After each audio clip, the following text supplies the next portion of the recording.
Homeworthy. I'm Vivian, and this is my townhouse in New York. Come on in.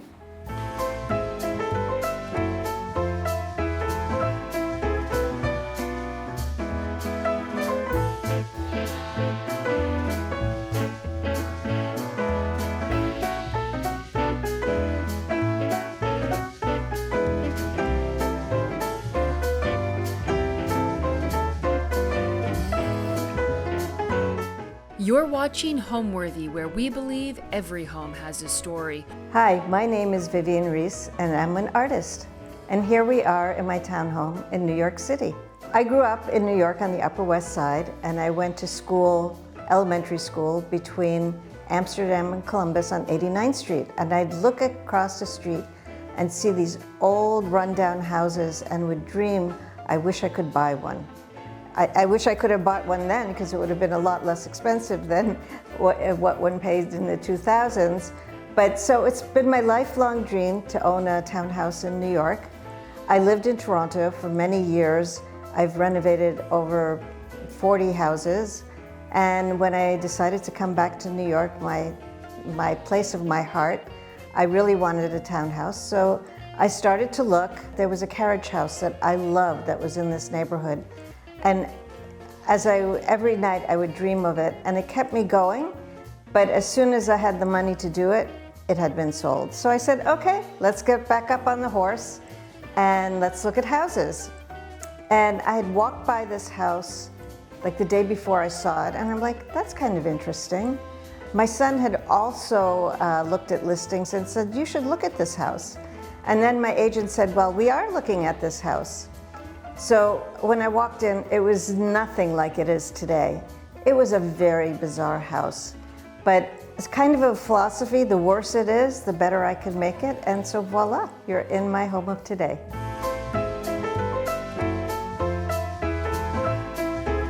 We are in the first room of my townhouse, the foyer, and this is where people enter and are welcome to my home.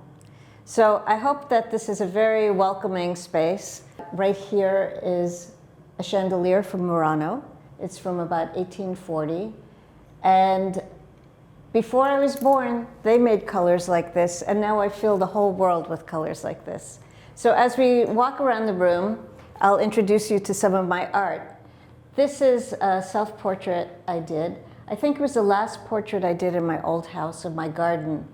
I was in the avant-garde of urban farming, and I used to have about 150 different edibles in my garden. It was in the front yard and on the boulevard.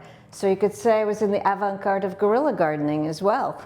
This is a project, this is one portrait I did for a project in Japan, where it was for a huge triennial, but I lived in a tiny village of 150 inhabitants, and I did 18 portraits, and they were shown in a show where millions of people came. I lived in the ex-school teacher's house because there were no children anymore, so they closed the school. My studio was in the schoolroom, in the music room, and slowly but surely I got the village to open up and pose for me for these beautiful portraits. The idea with the project was, it was Satayama, which means man's relation or women's relationship to the land. And I said, well, you know, they used to have kiri, which are storehouses for grain, but now really what we need is storehouses for the wonderful people who live in these abandoned towns. So this is one of my subjects. Most of them I did in the studio, but she wanted to do it outside.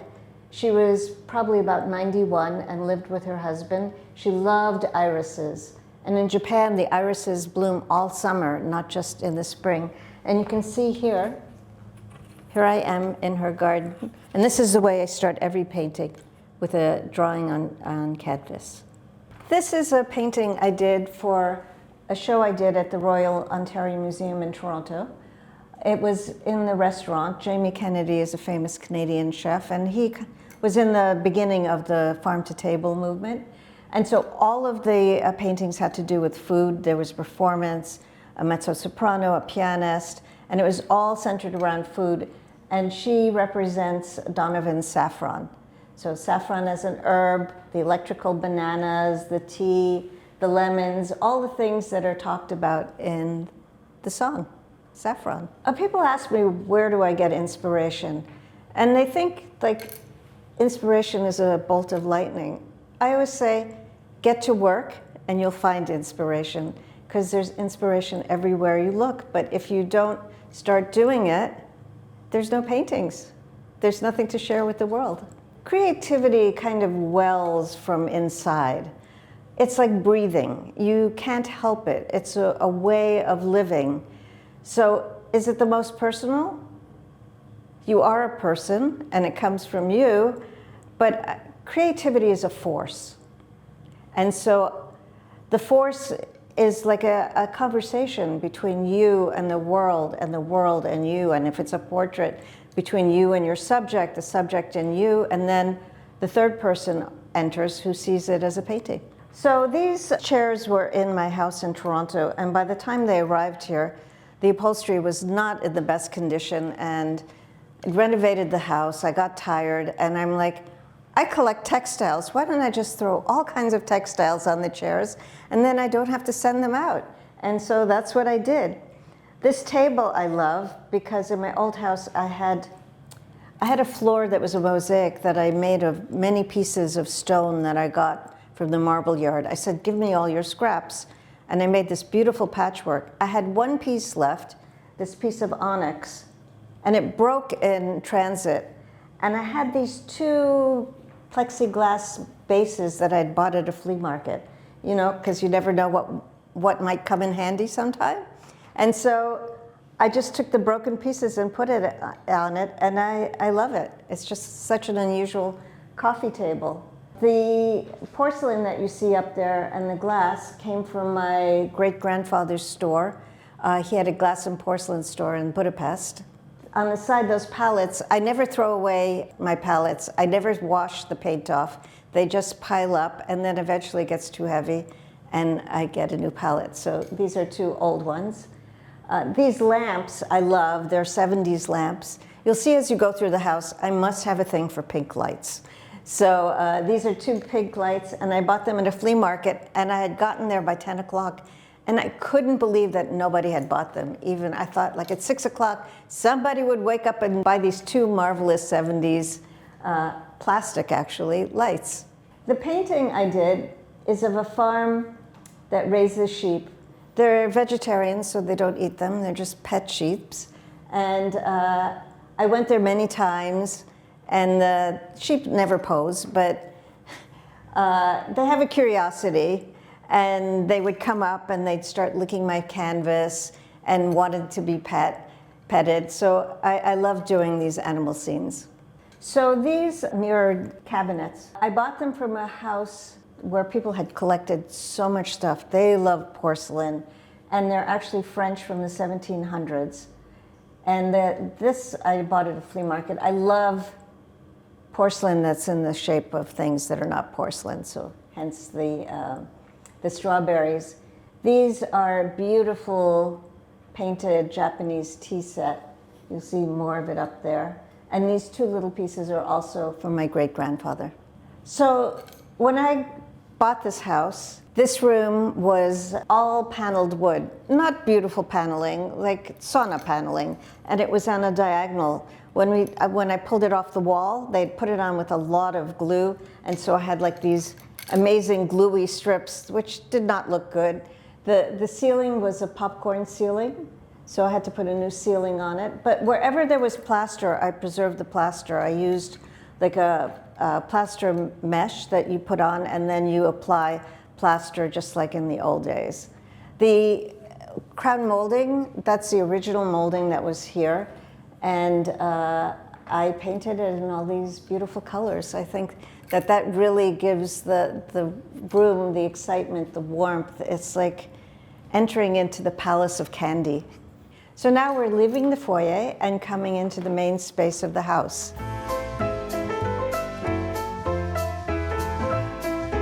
This is, I guess you call, the second hallway. And I think one of the things that also attracted me to the house is this magnificent staircase. It wasn't original to the house. This house was built in 1850. It was a pretty plain house because it was a spec house. The speculator went broke, somebody else bought it, and in the late 1800s, Herman Melville's brother bought it. Fast forward to 1900, where the neighborhood became much more expensive, and also people were much more interested in classical architecture. And so hence you'll see the lotus and the egg and dart, all these things that are classical. So I bought this in Mumbai, and I loved it. I always wanted one of these fountains. I didn't know where it was going to go because I had it in the backyard in my, not used, just stored in the backyard, in the basement, in a garage. And when I moved to New York, I kind of built this room around it. It was already a beautiful room, but there was a wall here. And you entered kind of to the basement to a warren of rooms. And I just wanted to open it up so that people could see the beautiful round of the whole thing. And so I built the stairs to go round because I also wanted people to enter the kitchen and see the garden, not look at a wall where it had been in the previous house. But of course, you know, there was a butler's pantry, and it was a whole different layout of a house where you lived with a lot of help. Right now, I'm the help, so I could take over the whole space. I also have to clean the whole space, but that's the joy of having a home. This is another self-portrait I did in my garden in Toronto. And actually, the dress I was wearing is a dress I designed to wear to my daughter's wedding. In the old adage, you can never be too young or too thin or too this or too that. You have freedom to do it when you do your self-portrait. I never really thought what goes into my mind. I think I put myself in my portraits in different situations. So my portrait becomes still life, landscape, and all the subjects that I use in my paintings. The first room that I saw when I entered the house was this room, and it was a square room, and something about it, the proportions, I just loved it. But it was covered with brown cedar stripping. The whole house was like a giant sauna. It was very dark, very bizarre. On the first floor, there were huge, big, very ugly pink tiles. As you see, I have nothing against pink because most of my house is pink, but it was not the kind of pink you could fall in love with. And so it was a very dark house, and what I needed to do is give it flow and light. So I have a background as a dancer. My second love after painting is dancing, and you'll see all my paintings are infused with movement and joy and everything that comes from dancing. So when I approach an architectural project, I see what it feels like in my body. I want people to feel comfortable as they walk room to room. And so that's how I create a flow. It's not by doing one color, because you'll see every room in the house is a different color. It's the way the space feels to you. And I had to make the space feel in a way that you could just flow through and feel great. No matter how elegant and fancy the house is, everybody just feels welcome and happy the minute they walk in the door. If I was a wonderful mezzo-soprano, which I'm not, I would stand here and sing my heart out. But in the meantime, come on into my dining room.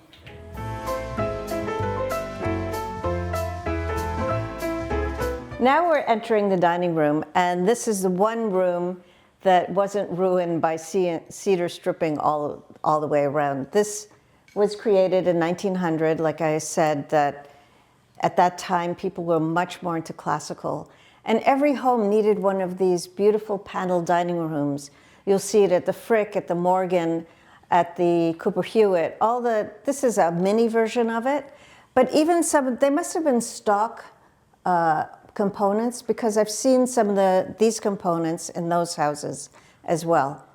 So the ceiling was original to the 1900. I just had to put my stamp on it. Of course, it was in terrible condition, but I had to paint it probably about 12 different colors. And luckily, I found a painter who could remember each of my colorways, because I can't. I have no color memory at all. So when they were creating all of this beautiful paneling, they also created a sideboard that has the same elements in it. You see the dental, which is also a Greek thing. Here's the egg and dart. So you'll see these components of the rest of the room in this sideboard. So when I bought it, the agent said, well, the first thing you have to do is take the sideboard out. And I'm like, no, this is part of the room. It would have been nice to be able to hang a big painting here, but you know, you have to compromise sometimes on design. And so you get one of my wonderful rooster paintings and chickens in the hen house, and flanked by two portraits and paintings of my garden. I think that having paintings in a dining room just bring it to life and actually give you an appetite for life. One thing I need to tell you is about this dining room table that I made. You kind of look at it and maybe it doesn't make sense, but what I'm going to tell you, this is a roast chicken. So here you see its tail, its body, its poor decapitated neck, and here you'll see there's the drumstick. And if you move over just here, you get to see the wing. These rolling chairs are kind of chicken themed because I wanted this to be like, this material is like a nest. So it's a little bit ovoid, but not exactly. I just woke up this one morning and had the idea that I'd like a roast chicken shaped table. And so my carpenter and I made it. So this is a series that my son did. It's a beautiful, evocative of flowers on a table and a person coming in the early morning light to look at it.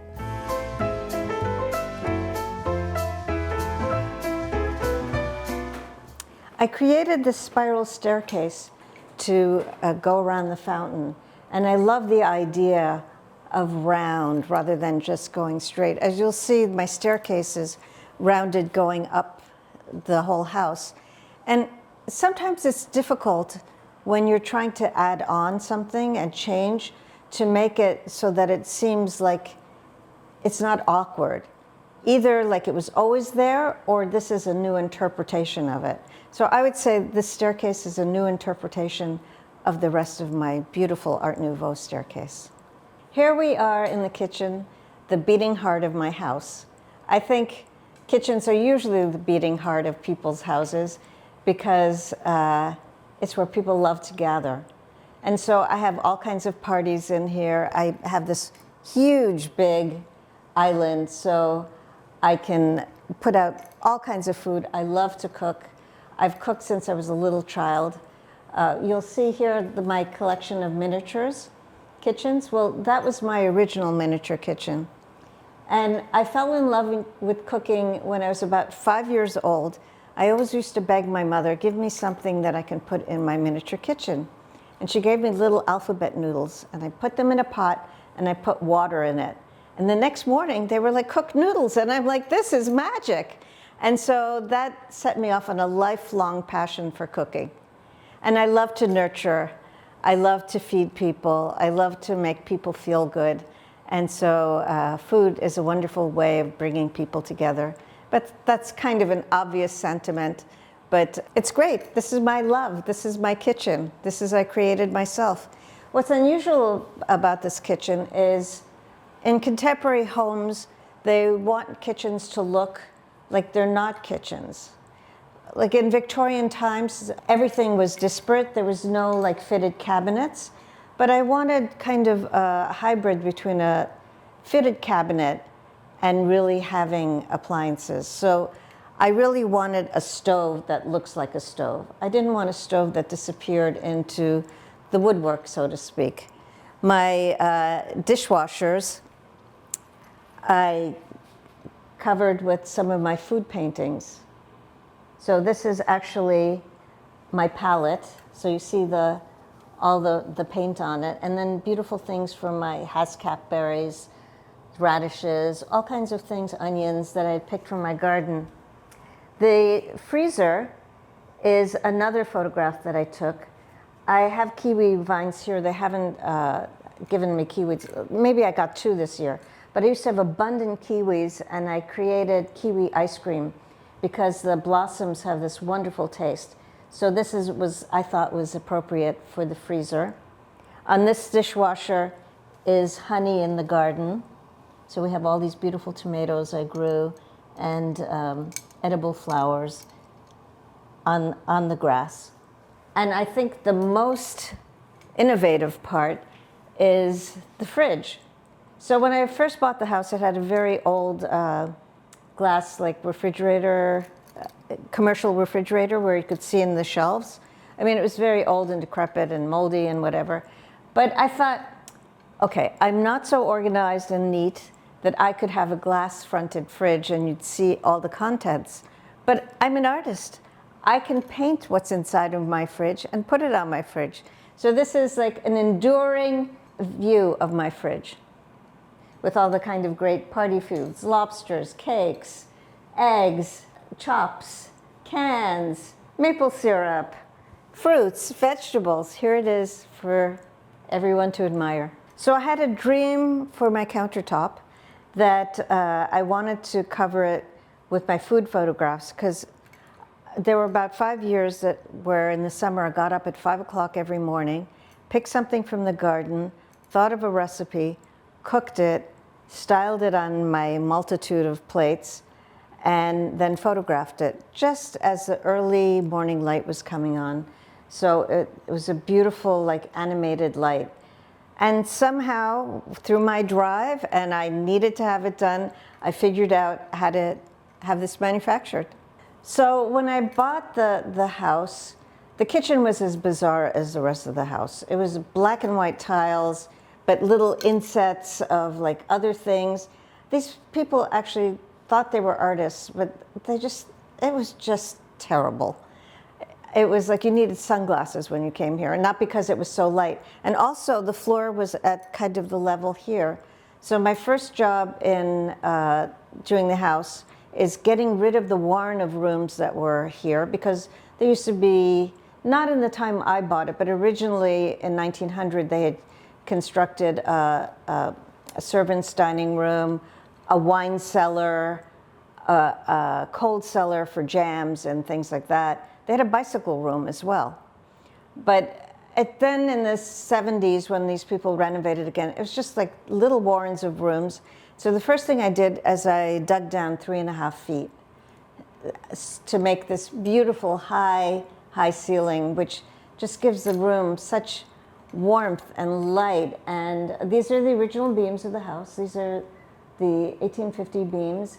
And I also had this idea that I would strip the walls. So the first were the black and white op art kind of tiles.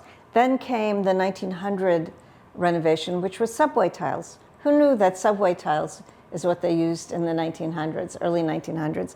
And then I came to the foundations, which you'll see sparkle, which is Manhattan's schist, which is what we all stand on in this beautiful island. The paintings that I chose for this room are all food theme. So yes, the chickens and the eggs, and this one has some Brussels sprouts and pumpkins. Over there you'll see, when it was rose season and rhubarb season, I created rose rhubarb ice cream.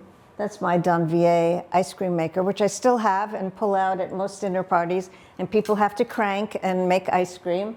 And there were jam tarts, and this was in my old kitchen. So this was my mother's, and she bought it in Florida in the 1970s. And I always say, well, the kitchen was black and white because that was a style in the 1970s. But my mother had beautiful taste, and I love this Italian break front. So when I bought the house, they had just like, well, you know, the floor was here, and there were 2 sliding doors. And my idea was I just wanted to have an open house. So I had these doors made in Canada. They're teak. And it's very cold. We're in winter here in New York. But it takes me about 3 minutes to open up the entire wall. And so it's an indoor-outdoor space, which is quite unusual for the city.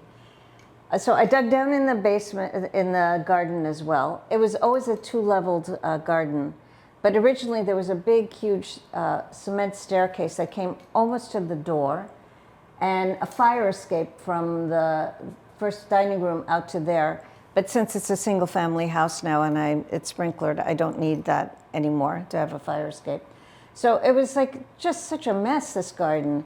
And so I went to Philadelphia, which is like a paradise of salvage, and I bought this fencing.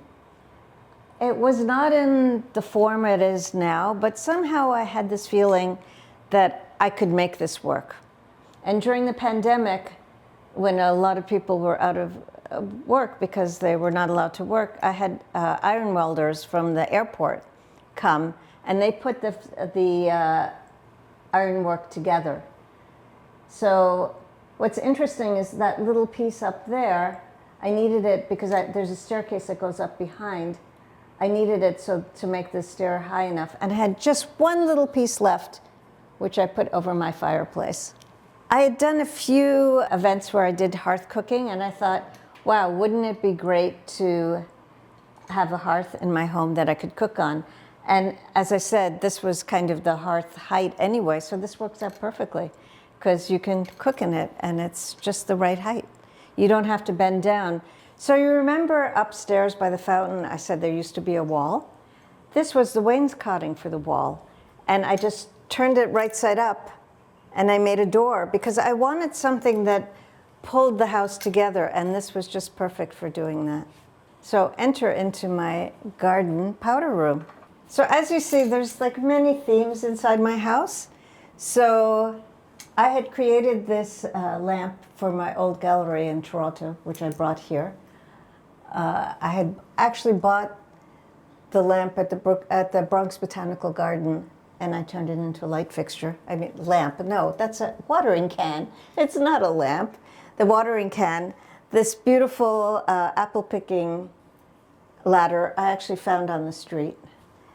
This sink, I bought at Brimfield. It's from Hungary, and it's actually for kneading dough.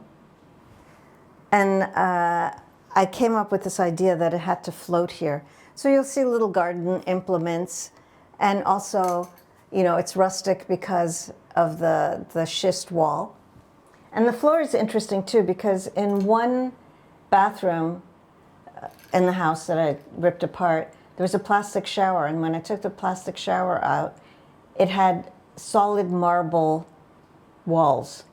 So one of the walls is my garden table that you saw right outside the kitchen door. And the other one I just broke up because actually they were really heavy, and the only way to maneuver them was by breaking it up. But I wanted it to be like a garden path. So this is my garden bathroom. So in this hallway, my miniature kitchen theme continues. This is a miniature cabinet that actually was my daughter's, would play with. And now her daughter plays with it. She loves all of these miniatures. This little kitchen came from Paris. It folds up because I couldn't bring a big kitchen from Paris, so I brought a little miniature kitchen.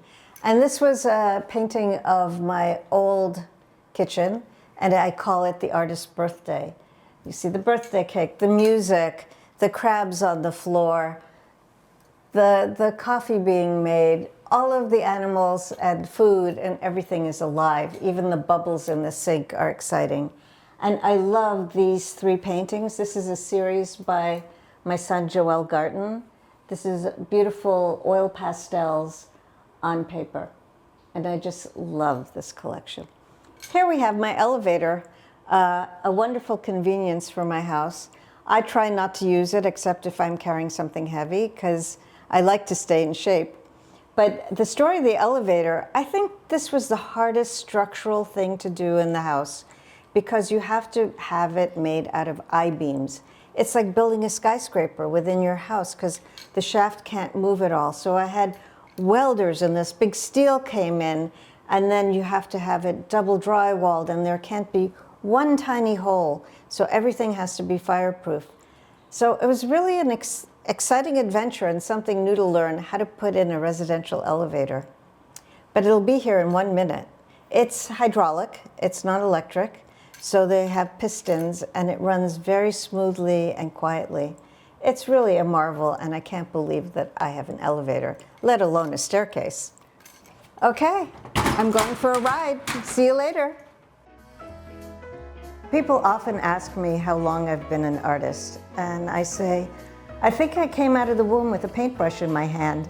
So I've always been doing creative things. As a child, I danced, I made things, I played musical instruments, I, made dollhouse furniture, clothing for my dolls, like the whole gamut of cooking. I love cooking, the whole gamut of creativity. So every day I wake up and I say, how can I make the world more beautiful today? And that has really been my career path. I've been an artist all my life, and I've created beautiful spaces since my early 20s. Well, we've taken the long ride up to the 4th floor. Welcome to my studio.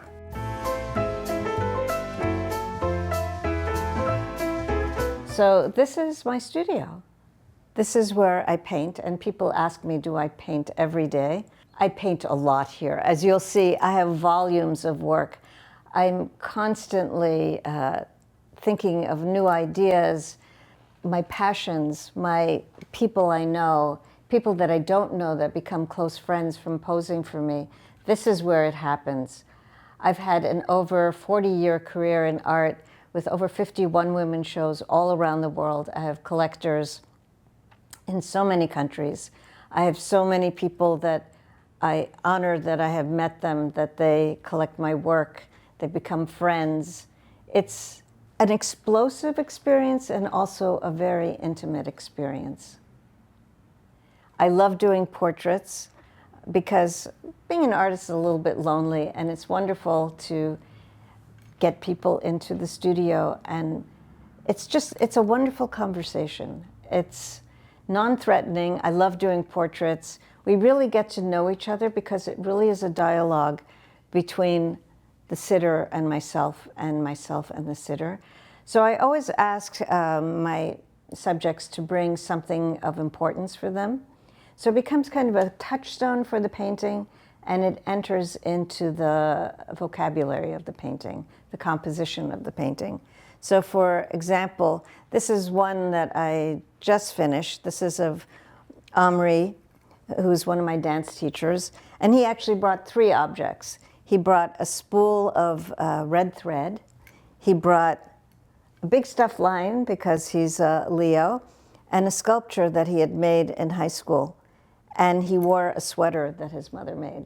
So it's really a very beautiful, intimate portrait of a wonderful human being, a very deep thinker, and a very beautiful mover. This is Gordie Johnson. As an object, he brought his double custom-made bass.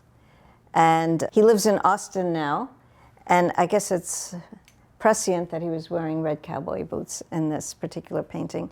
This is my family, part of my family. This is my daughter, my grandson, and my granddaughter. They were here just during the holidays, so this is a very recent work.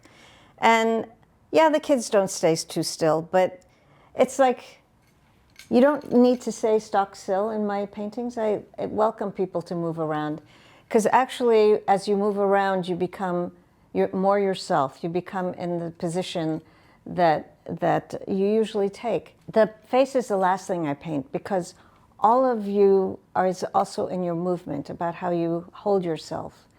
A lot of paintings, as I say, the face is the last thing, and people come to my studio and say, oh, hi, that's so-and-so, because they can tell right away that it's them, even without the face.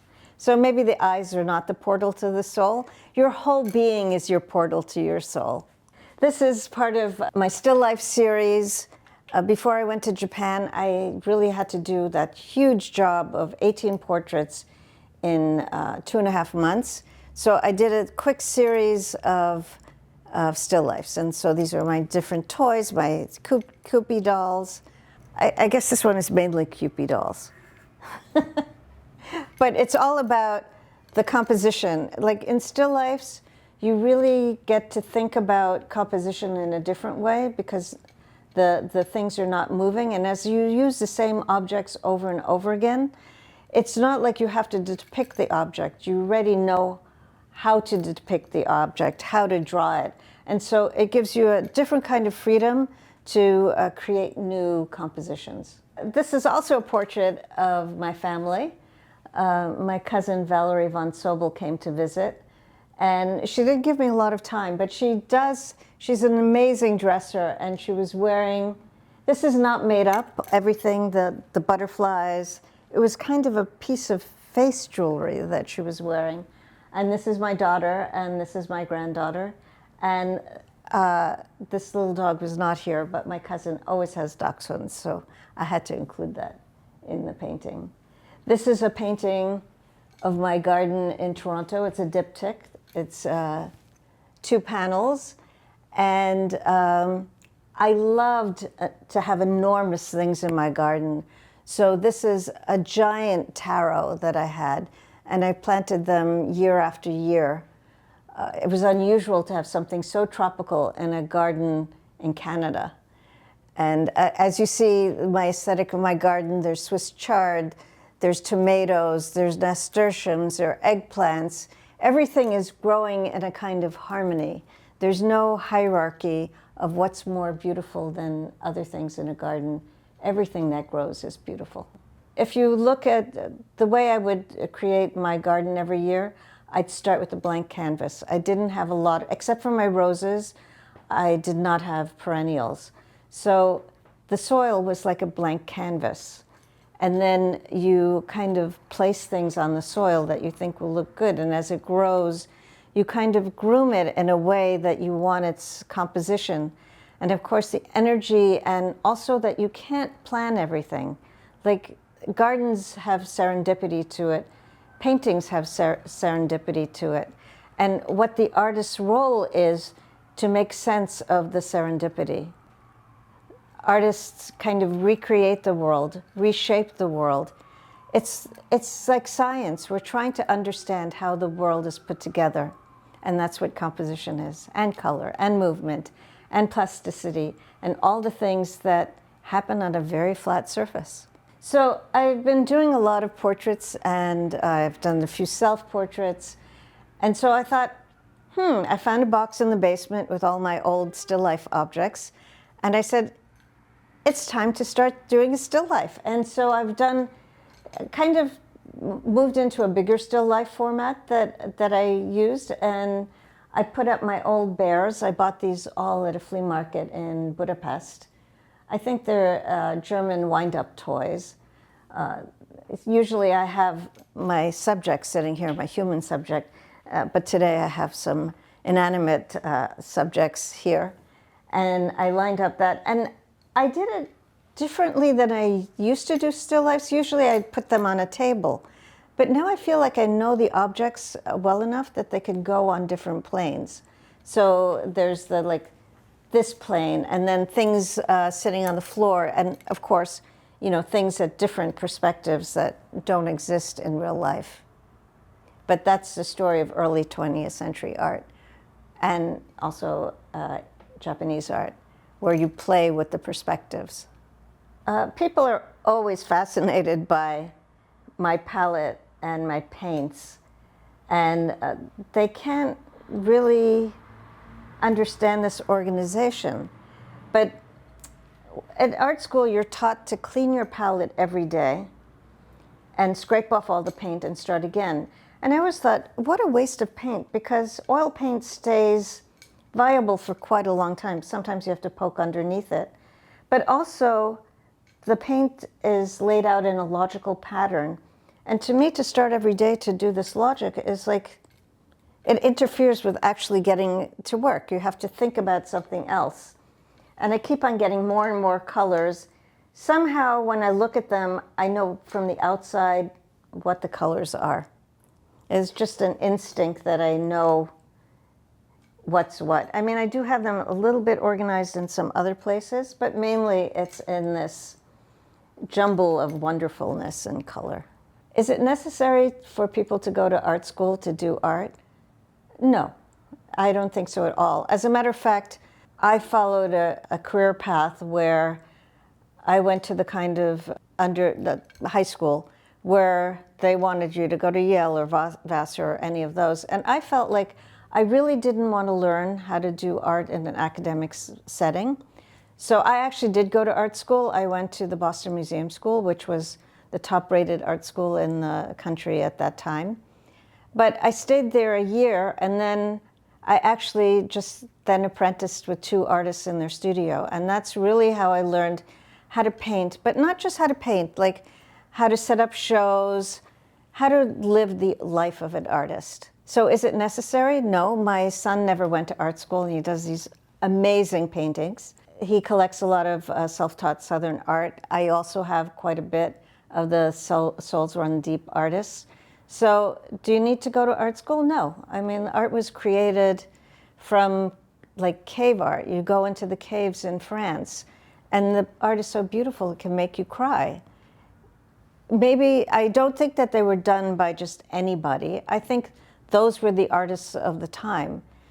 How did they learn? They apprenticed each other. They knew how to make the pigments, how to apply them. Those kind of technical things are things that you learn in art school, but technique is really not that important. Everybody finds a technique that works for them. What's really, truly important is expression. And no school can teach you how to really express yourself as an artist. When I originally bought this house, this was a really dark space. It was a warren of tiny little rooms with, again, all that cedar stripping. I think the diamond stripping was about here. And I knew I had to do something to, this was not going to be a studio because I love light. I only paint during the day. I can't paint by artificial light.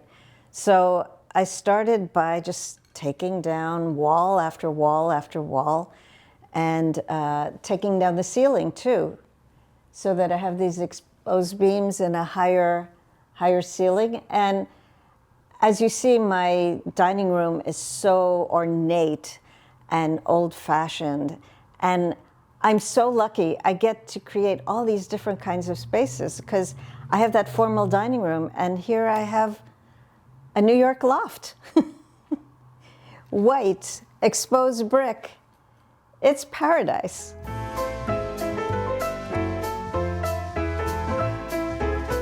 So welcome to the studio bathroom. So I wanted this room to be kind of more fun. My first inspiration for this room is I walked into a bath store, and I saw these knobs.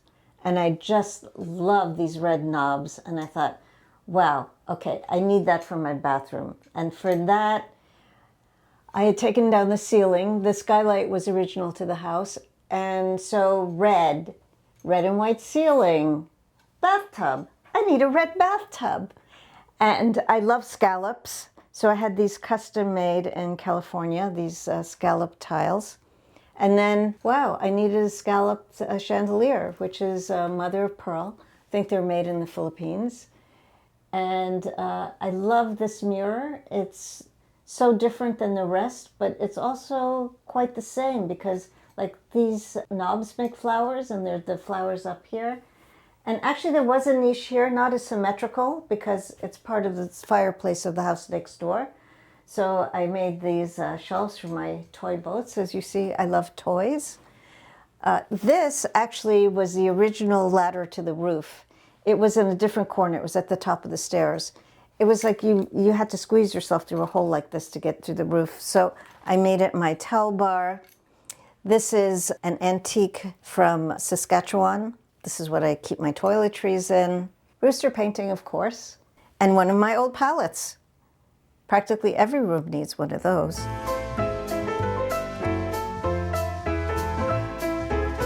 Right off the studio is my guest room, and actually the room I hid out in when I was renovating the house. So this room had much thinner cedar stripping. It was like a cedar closet in here.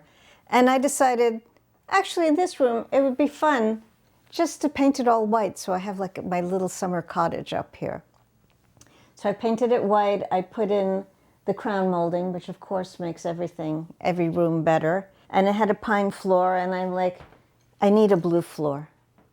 I absolutely need a blue floor. And so it is. This armoire I had made in Toronto, and it's artist themed because you see their paintbrushes here. And those monkeys used to sit on top of the cabinet. They were part of the cabinet, but the ceiling is too low, so I put them on the wall. These are monkey paintings when I did my project in Japan. On my spare time, I'd go see the monkeys that swim in the hot springs. And I did many paintings of them. And as wild as they were, sometimes they would actually pose for me. I love monkeys, as you see, there's monkey theme. And also, my son, when he comes to New York, he uses my studio, and he creates tons of beautiful art. They're just like flow from his soul. He's such an amazing artist, and his main métier is he's a composer on the piano. He does improvs, very passionate, very interesting. Like, you're always at the edge of your seat. What is happening next? And I think it's reflected in his paintings as well. So these strawberries were kind of a window display in a department store that went defunct.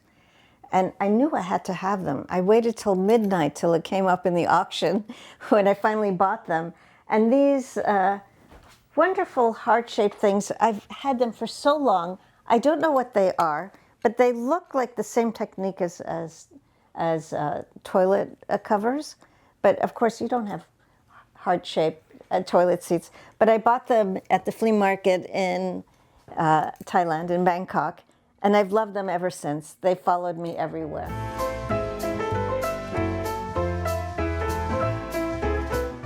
This is where I dream my dreams, and every day I wake up in a garden. So we talked about my garden series in my studio. This was a passion of mine, my garden. Every year I would plant it, and not only would I plant it and enjoy it, and the public would enjoy it, but it would smell delicious. It would taste delicious. I would cook from it. And it was my subject. So this is one series that I did in my garden. When I finished this room, I went up to my painting storage. I had the measurements. And lo and behold, this series, which is not contiguous, fit exactly in this room. Perfect. I love waking up in my garden every day. Besides being my garden room and waking up seeing this amazing green ceiling and this beautiful Venetian 1950 chandelier and these crazy balls that I decided I needed a ton of and make a molding out of, I call this the room of slightly strange chairs. So here we have this beautiful Burmese throne chair, which I have a lot of things from Burma, but actually I bought this from Philadelphia. This chair I've had from the 70s, so it's original. I have to recover it because I had to take the cover off. This chair, this flower chair, is probably perfect for someone who loves botany because you can just sit in it and contemplate the rest of the garden. The house originally had 8 fireplaces, but I know from my past house, which also had 8 fireplaces, you never use 8 fireplaces. Also in New York, it's extremely expensive to bring the fireplaces up to code and line them. And you're not allowed to have a fireplace in the bedroom. So why not make it a library? So I have all my wonderful art books. And this is not book burning. This is book non-burning, appreciating art, books, life, stories, biography, frames, pictures, everything that goes into a rich life. So I'm trying to remember what this room was originally when I first saw the house. I think it might have been like a gym with a bar, not a drinking bar, a ballet bar, which actually I wouldn't mind having now, but that's not what I wanted in my bedroom. So this bedroom was really a blank slate. It had 1970 floor, so I took it back down to the original parquet from 1900. And then I had you'll see in one of my rooms I have a mirror, and in colonial times they had a molding that they used in mirrors that had little balls hanging off of it. So I ordered boxes and boxes of balls on Amazon, little wooden balls. And I thought, what am I going to do with them? This was actually the last room I completed in the house. And so I came up with this idea of having the balls suspended from the ceiling, which also goes with the chandelier. And I just I love it. No one else has molding like this. So the house originally had, not great doors, just normal doors. And in my adventures in the salvage yards of Philadelphia, I found these 2 sets of doors that came from a mansion probably in the 1890s. And I brought them home. Of course, I had to put my painting touch on it. I love a little bit of a gold molding. It's fantastic. And what's great about it is I made the ceiling higher here so that you have like a grand entrance. And I had a matching set for the other side that's the entrance to the bathroom. So why don't we take a peek in my bathroom? Before we get there, though, I have to tell you about this molding. So the previous owners left me this huge Art Nouveau credenza in the front hallway. It was too big for the hallway. I tried to sell it, but nobody was interested in this huge, big piece of Art Nouveau furniture. So I thought, what's the best elements of it? And it was all these wonderful carved pieces. Like you see, this is very Art Nouveau. And so I took the carved pieces off of the piece of furniture, and I had enough for these 2 doorways, and I reconfigured it in a new way and made moldings.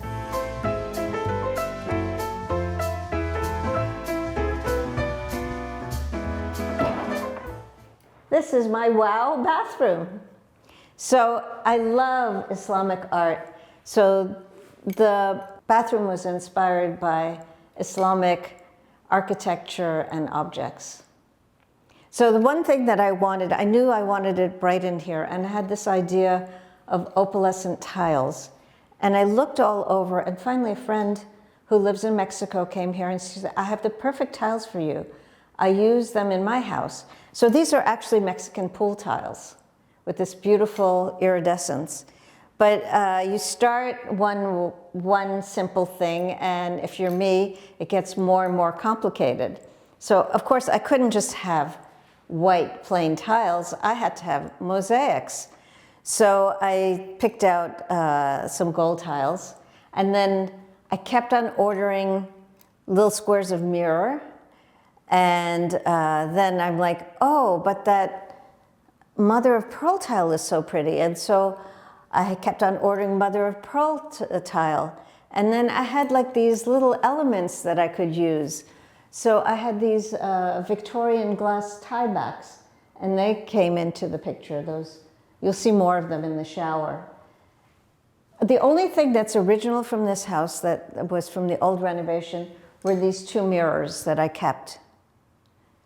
And then I'm like, okay, so how can I bring it into the room? And you'll see my shower here. I created this arch for the shower.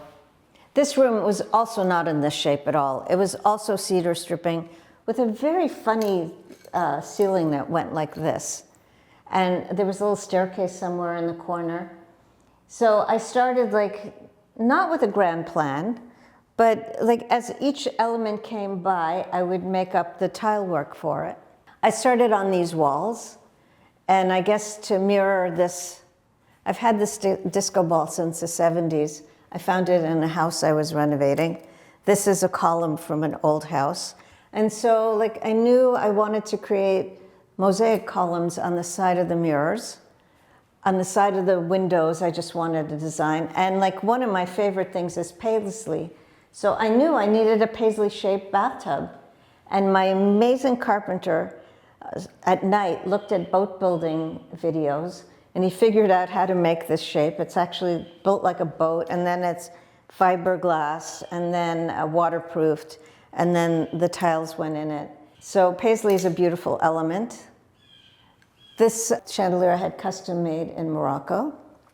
These mirrored pieces, also a kind of mosaic craft. This is mercury glass. I don't think it's real mercury.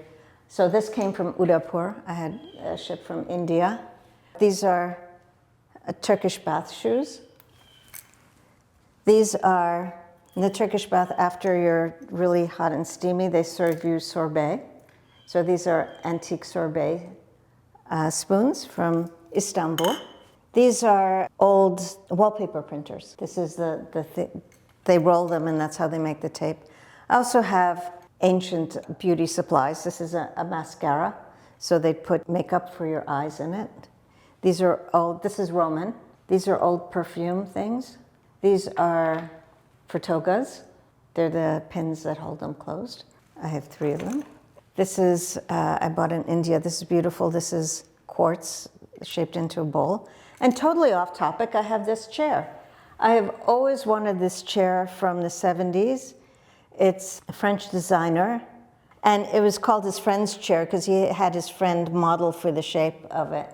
And I just love it. So this door I bought in Jaipur in India. It comes from an old house. It was actually too short for the doorway that I wanted, so I added some wood to the bottom to make it to the right proportion of this room. And of course, I had to discreetly also put it on the bottom of the door.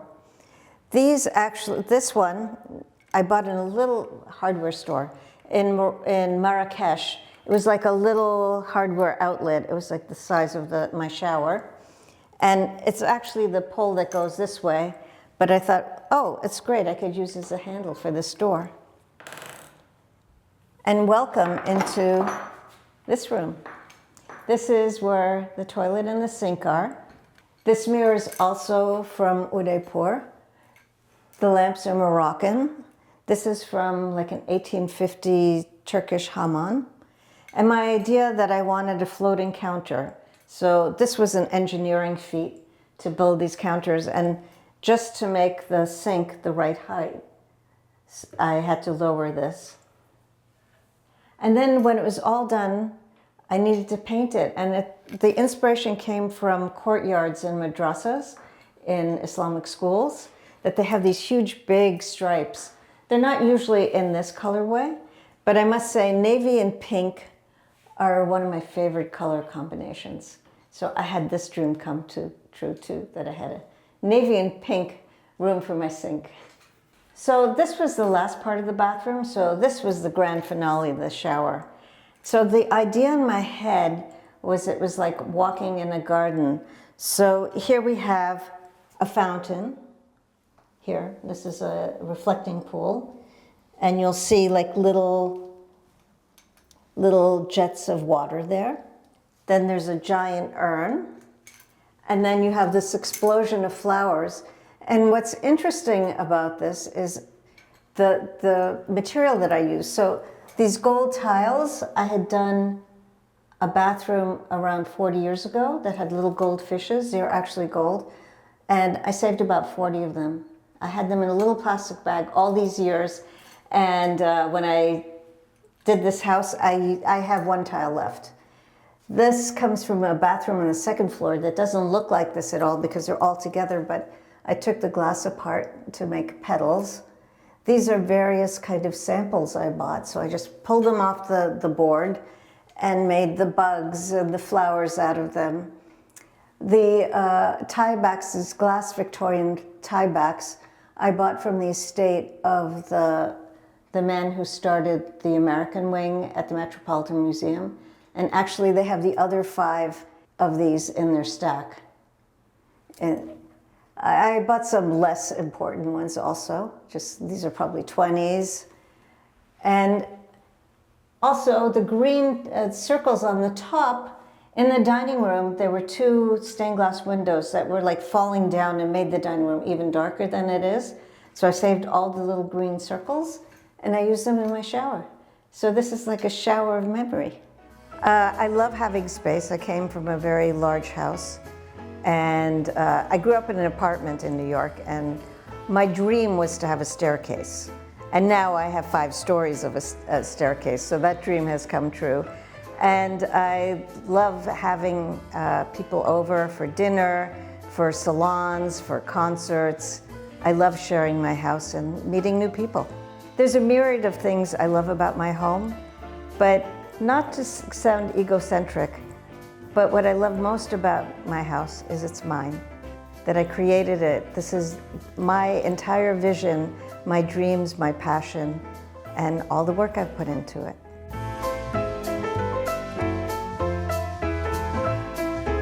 Welcome to my living room, or if you'd like to call it, the grand salon. It's where I have salons and concerts and speeches and all kinds of fun things. So this painting I did for the show I mentioned that was all about food. And I saw this beautiful opera singer at a concert, and I thought, I have to get to know this person. And so I went up to her and I said, would you pose for a portrait?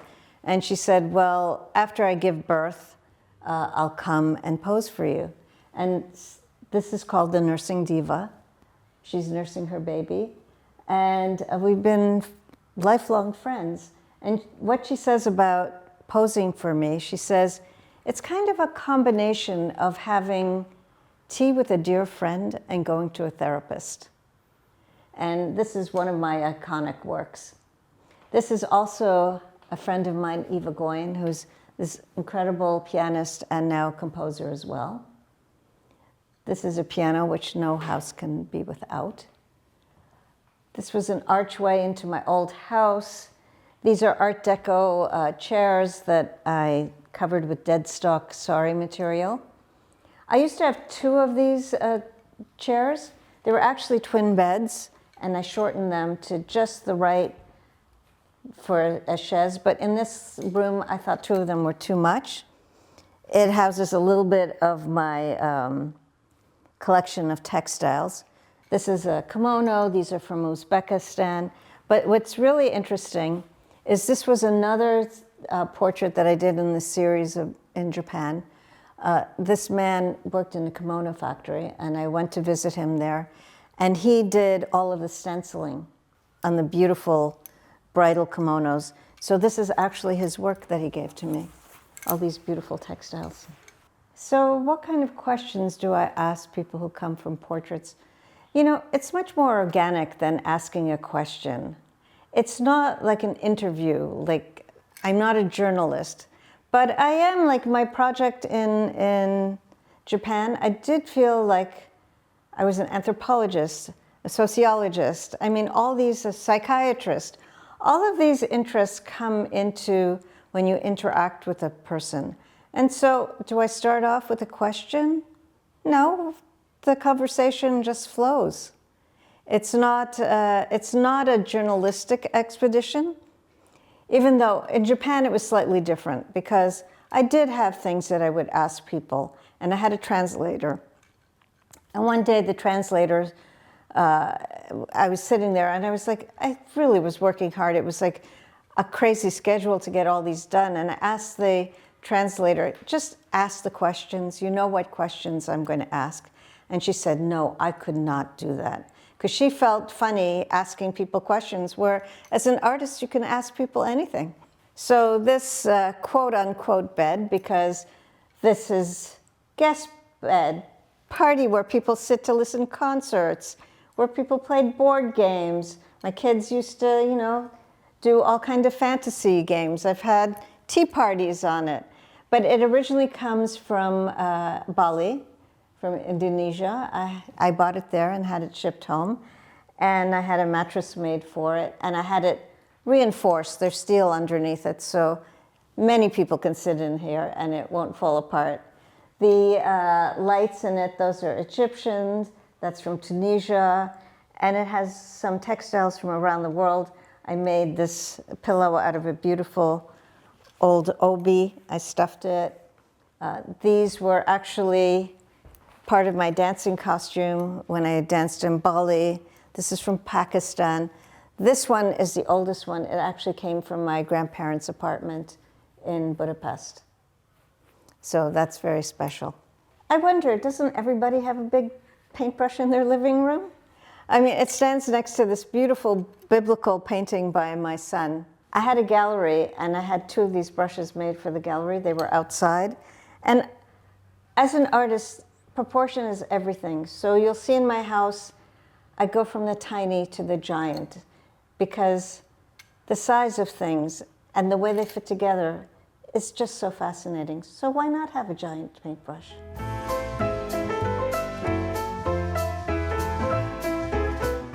So we're now entering the library guest room. When I bought this house, Okay, they hadn't put cedar stripping on these walls, this 1900 paneling, which is quite different in style from the one in the dining room, but I have seen this in different houses of that period. Even this mantelpiece, I've seen it in several different museums. So they were stock items. But it had this crazy lowered ceiling, also in some kind of bizarre shape. And I knocked through like tons of cedar, like piled up in the floor, to reveal the original ceiling. I don't know why they ever thought that they needed to lower these beautiful 12 and a half foot ceilings. But they did, and I knew that this was a dark room, and so I used, as I said, I love pink and navy. I love navy and gold. So this was really quite a job. My painter couldn't do this. I had to have my carpenter actually laser all of these lines so that they were even. But this is so many, these were from my old house. This is covered in French provincial tapestry. These were custom made. The poof was custom made. People always ask me about these paintbrushes. These are Chinese, and they were used outside of temples where they were dripped in water, and then there was calligraphy done on the sidewalk, and it was ephemeral because they would just evaporate. These two copper balls, they were on the top of a building, and as they were tearing it down, I'm like, wait, I need those balls. So I bought them from the wrecking company and then had them polished. These are Tibetan horns. They fold up for easy transport. I mean, these are much taller, but these are the smaller ones that I bought in Tibet. These are paintings of irises I had in my garden. I had a neighbor who was a nun who had moved into the neighborhood in 1915, and she gave me some of the irises from her garden because her father was a bulb importer, and I guess iris corms as well. And so every year they would bloom, and they smelled like grapes. They were just so fantastic. So annually I did a few paintings of them. They faded very quickly, so I had to get there right at the moment every year that they started to blossom. And the interesting things, this is the room, this is my temple to Bohemia, I call it. So amazingly, I bought these in Morocco. What's interesting about them is that they're made from aloe fiber. And these are different dead stock saris, Moroccan carpets.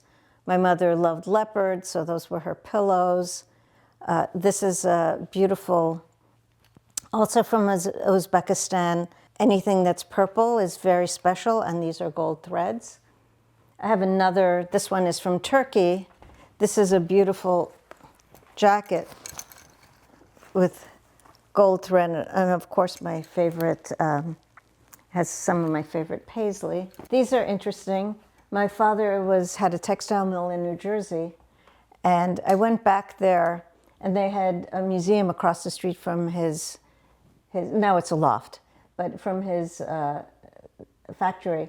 So the director of the museum gave me all of these that came from his factory that was across the street. And they also had the original sign. I had wanted to go back there with a ladder and a screwdriver, but when I got there, the museum had it. So it's lovely. They have his sign, they have some of his machinery, and they have a lot of his threads. And this is really interesting because this is a jacquard card. This was the original computer. On, off, on, off. On the top of my shelves, I have, these are various things from Japan with the textile theme, a weaver. That's a tile from a roof. On the other side, there's some pieces of temples from Burma. Those are also from Burma. On top there, from the 1700s, there are overdoors from Venice. This lamp actually was in my parents' living room since the 1950s. I love the sculpture on it. This is a painting of a videographer, and Garane Tarosian, and she brought as her object this bag of hers and these Armenian crosses. And so since she was a filmmaker, there's all of this film going on and all of these eyes watching you. Also, the room just had small little windows, so I made these doors because I wanted to bring in more light, and the railings are from Philadelphia Salvage. There's a theme going on here, but they're the same age as the house. And the transoms were there, they were just covered up. So I was able to keep with the beautiful high proportions of the room. I had to kind of work on this a little bit because there were radiators here, so I had to change the dynamic of it. These are things I've collected all over Asia. I have some antiquities here. I love archaeology. These are hair ornaments from Indonesia. This is actually a napkin from my grandmother's trousseau, and there are her initials, Arankazuker, AZ. This is a part of a Greek plate. I don't know, this is just a museum of wonderful, beautiful things that are made by people in this wonderful, beautiful world.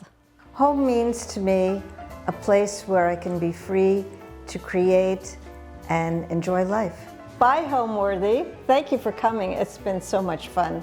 But I gotta get back into the studio. Time for painting. Thanks for coming.